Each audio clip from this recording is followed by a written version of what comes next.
So, ano bang meron pag 3 to 6 a.m.? Di ba ang hirap gumising? Di ba? Tutulog tayo, ayaw natin bumangon eh.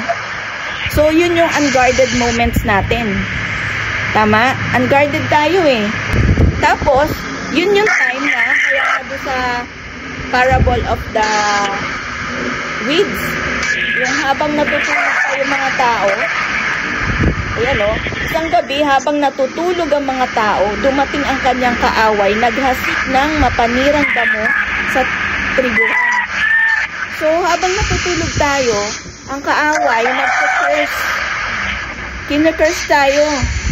Tapos, yan, binabato niya lahat. Yung mga, bakit na, mga negative thoughts, na minsan mga naginip ka pa ng mga negative na akala mo totoo.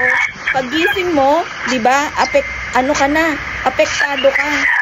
Bakit may mga times na mabigat yung pakiramdam natin? Bakit may mga times na palang mainit na ulo natin? Why? Kasi nahasikan na tayo ng kaaway. I-connect natin doon sa spiritual environment natin. Nabago na ng kaaway yung spiritual atmosphere natin habang natutulog tayo. Kaya, kung mapapansin natin, sa lahat ng mga shinare natin, balikan nyo yung verses na inano nyo. Meron doon gabi at magdamag. Madaling araw. And even si Jesus, madaling araw. Kasi, madaling araw pa lang, kinukontra na natin yung negative spiritual atmosphere na binabato ng kaaway sa atin. Kaya importante na yes, seek first His kingdom. Ito literal. Tulog ka pa.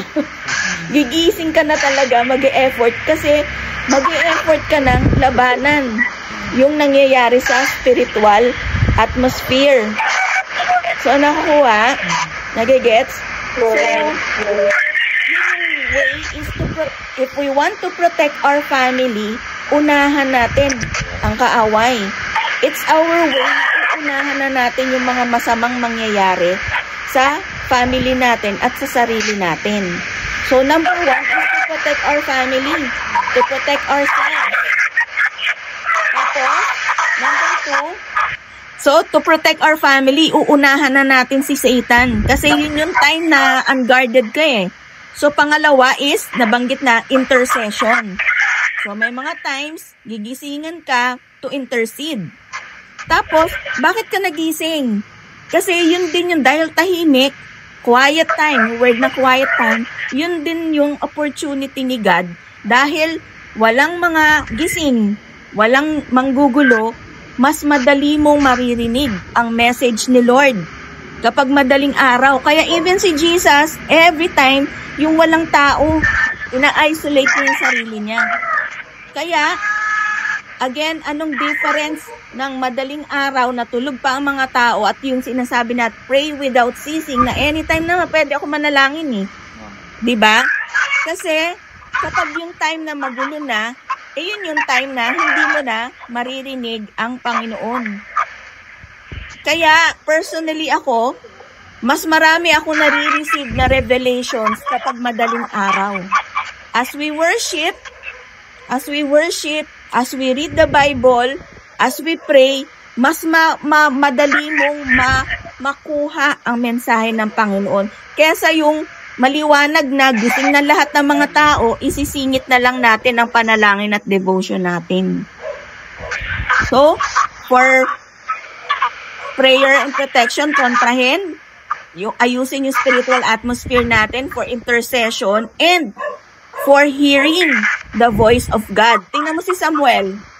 'Di ba? Tinawag siya ni God. 'Di ba? Madaling araw, mas narinig niya.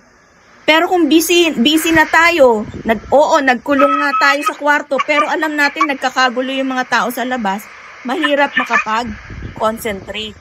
Kaya mula nung natutunan ko na to, ay talagang grinas ko na at saka napaka-powerful niya talaga. Ito nga yung sinasabi ko, di ba dati, pag inuulan kami ng pasyente sa clinic, naalala mo yon, nag-don't watch ako noon sa sarili ko. Why? Kasi ni-receive ko yung blessings. Pang-apat pala yung blessing. Yung exhortation ni Shane.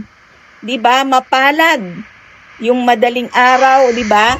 Blessings flow during dawn watch, yung morning watch 3 to 6 a.m. Kasi nandun din yung communication with the Lord. Dahil na kontra mo yung spiritual atmosphere mo, aagos yung pagpapala, yung blessing. So, proven ko yan. Kaya pero not all the time naman, pero yung may times na talaga niloob lang ni Lord. Pero pag proven ko yan, na pag ginawa ko yun, blessings flow. And if you want healing, kagalingan, madaling araw din yan. Na-proven ko na rin yan. Yung inuubo ako na inuubo. Ngayon, ubo ko talagang normal na sa akin. Pero yung ubong abnormal, talagang ipagpe-pray ko yan madaling araw, aayos siya. So, 4, protect. Ayusin yung spiritual atmosphere for protection, intercession, receiving God's blessing, at saka ano yung isa? Hearing the voice of God. Hearing the voice of God, na hindi natin magagawa yan pag regular prayer time natin. Even sa prayer meeting, hindi rin ganyan. Di ba minsan, prayer meeting na lang ako, hindi na ako mag-don watch. Iba pa rin. Kasi sa prayer meeting, yung hearing the voice of God, wala. Although, pag-aralan natin yung tongues. If you pray in tongues, lalo na if you pray in tongues sa madaling araw, nako, ang daming revelation ni Lord. Kaya ako ang daming revelation sa cellphone ko. Andun yung mga revelations if you pray in tongues sa madaling araw, kasi spiritual yun. Okay, so yun lang sa akin.